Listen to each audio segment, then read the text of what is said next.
Ralph Septimus Preeston is buried in an unassuming grave in Braintree Cemetery, Essex. An inscription beneath a simple white marble cross reads, "He died for his country, 1916. It would be safe to assume that Ralph lost his life in action during World War I, like thousands of others. Let's find out a little bit more about Ralph's life. Ralph, affectionately known as Shrimp to his friends, was born on the 2nd of July 1885 in Clapham, London, the seventh child of Percival, a commodities broker, and Caroline, an accomplished organ player.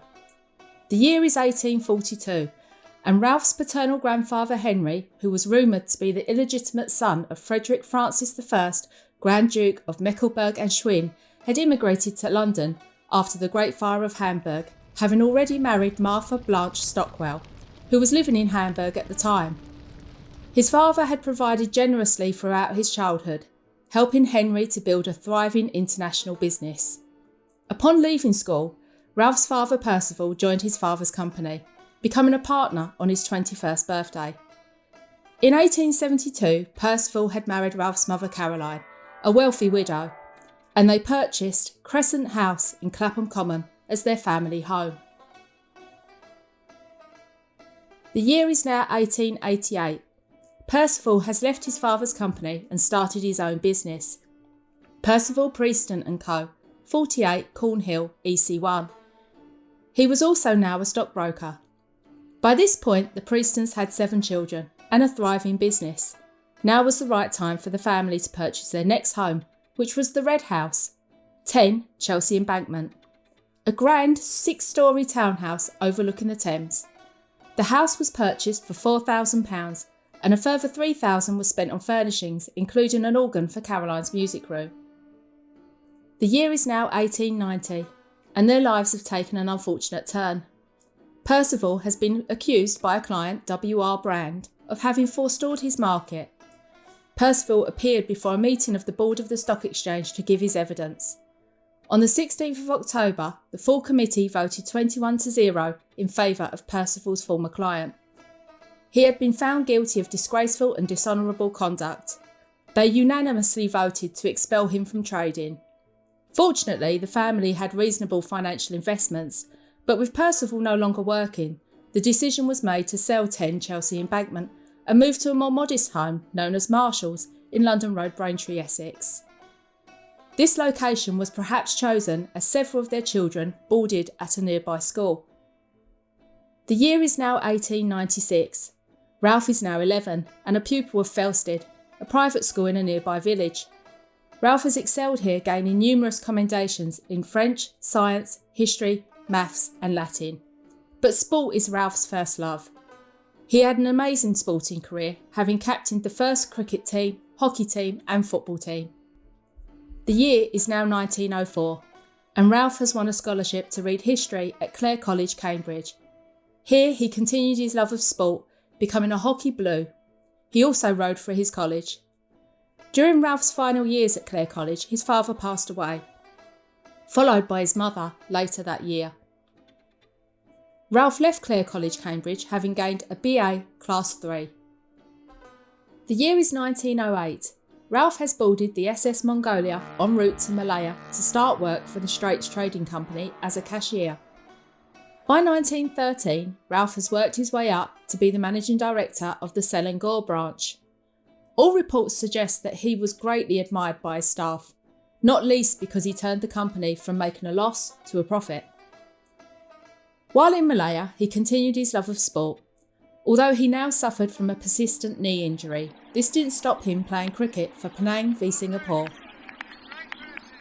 The year is 1914 and Ralph is on leave back home in England when Britain entered World War I on the 4th of August.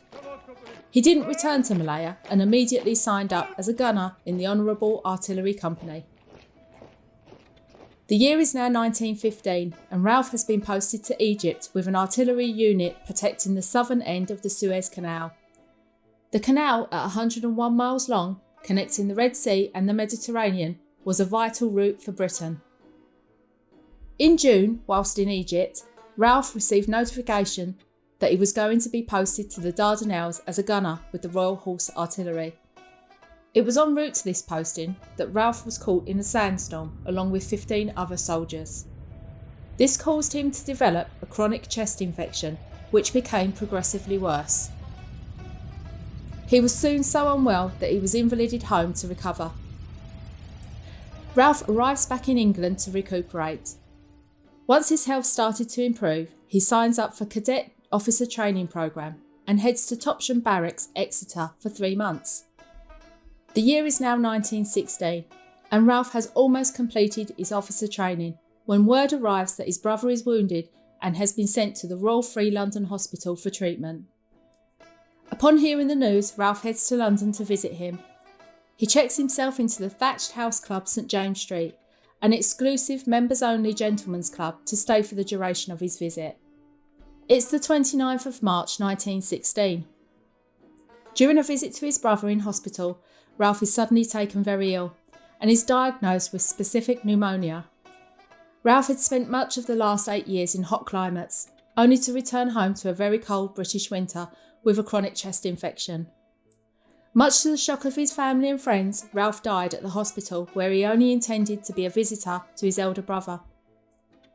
Ralph was described as a man of great charm, a genuine and lovable man who gave his life for his country as surely as if he had met his death in action. Ralph was just 31 years old.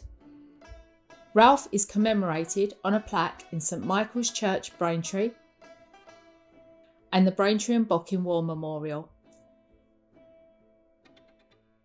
He is also commemorated at Clare College, Cambridge, and in the Cathedral Church of St Mary the Virgin, Kuala Lumpur.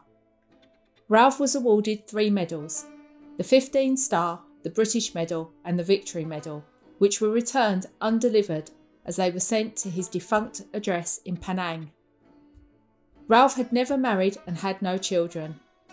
Ralph's estate totalled £2,369, which was left to his sister Olive. His other sister Phyllis honoured her younger brother by naming one of her sons Ralph. 105 years have passed since Ralph lived.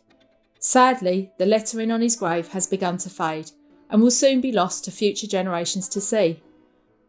Ralph's life may have been cut short, but he certainly made the most of the 31 years he lived. Ralph's grave sits behind the grave of his parents.